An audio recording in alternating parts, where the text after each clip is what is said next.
Alrighty, tonight we're going to talk about some tips and secrets of the first Legend of Zelda game on the NES. And you know, The Legend of Zelda is one of my favorite, not only it's one of my favorite all-time NES video games of all time, but it's also one of my favorite all-time video games of all time. So, we're going to be talking about some secrets and tips from the first Legend of Zelda game. And those tips can be very useful for beginners. So, we're going to talk about some secrets. Alrighty, the first secret I'm going to talk about is the door in the first dungeon. So, when you first enter Dungeon 1, immediately exit out, and when you re-enter the dungeon, the door magically opens and you won't be able to use it, and it will save you some keys to get through the game. Very clever, right? Especially for, this is a very useful trick that I'm going to show to beginners for this game. Normally, you would have 2 dosages of the medicine of life every time when you lose your hearts, whenever you're in difficult situations. And usually the red water of life costs 68 rubies. But take a look at the menu screen, and the water of life is right now blue. So when you buy a second blue water of life, which is worth 40 rubies, take a look at the menu screen, and it changes to red, which is more cheaper than getting another medicine of life, which is worth 68 rubies. Cool bargain, right?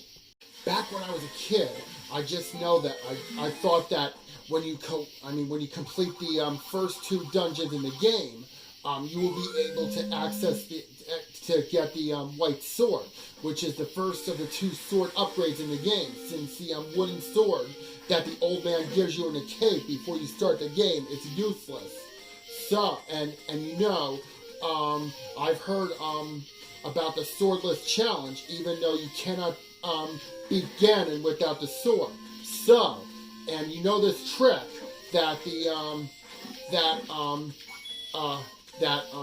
don't have, and you know that you don't have to get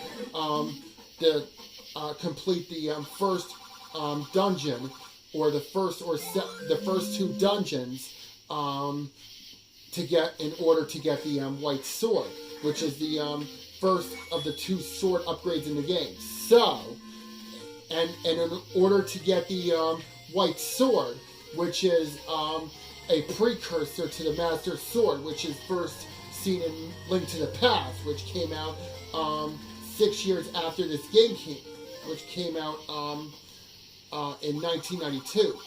Just 6 years after this game came out. And in order to get the white sword, you have to have 5 hearts, and get 2 heart containers. So, and then, if you have less than 5 hearts, you won't be able to get the white sword. And as for the magical sword, you need 12 hearts to get. 12 hearts are required to get the magic sword, which is the most powerful sword in the entire game. Without getting the stepladder from the 4th dungeon in the game, beginners don't know how to get through the Lost Woods, which leads to getting the Master Sword, and also leading to the 6th dungeon in the game. In order to go to the graveyard that leads to the 6th dungeon, you're supposed to go left, up, left again, down, and finally left. And there you have it. And then you enter the graveyard, which leads to not only the magic sword, but also to the 6th dungeon.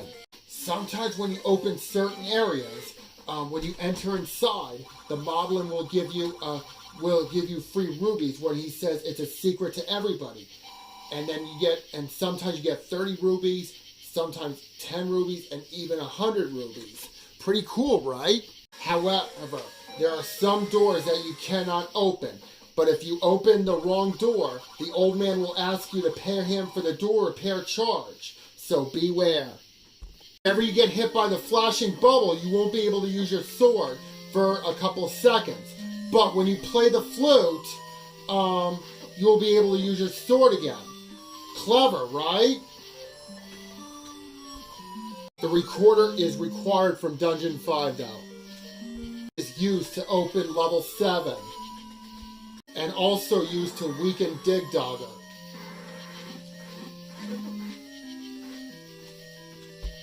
Which was also used in Super Mario 3. You know, after when you beat the first quest, you will start the second quest after you beat the first quest. So, and without beating the game beating the first quest, when you want to start the second quest without beating the first quest, all you have to do is enter the character's name, Zelda, and then there you go. Note that the second quest is harder than the first quest is.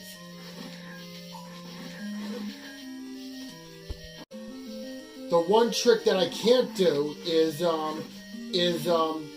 exiting through the game without dying or losing all your hearts. So, in conclusion, this is every Legend of Zelda tip and secret that I shared with all of you. Please don't forget to like, share, and subscribe. See you next time.